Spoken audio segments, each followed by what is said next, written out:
been a while since we flew like this together. Huh, Dvalin? Just now. Why? Why did you not ask me to protect you like the last time? Me not wanting you to listen to the Abyss Order doesn't mean that you have to listen to me. Freedom, if demanded of you by an Archon, is really no freedom at all.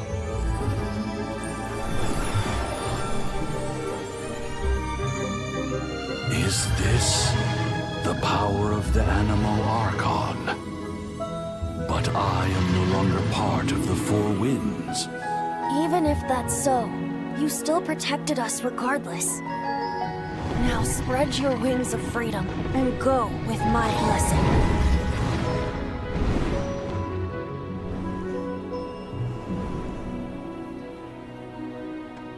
And so, the Storm Terror threat was quelled.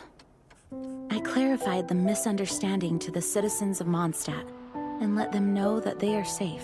To them, it seems Storm Terror attacked Mondstadt out of nowhere, and then vanished just as quickly.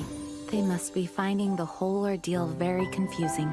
However, winds change their course. Someday, they will blow towards a brighter future.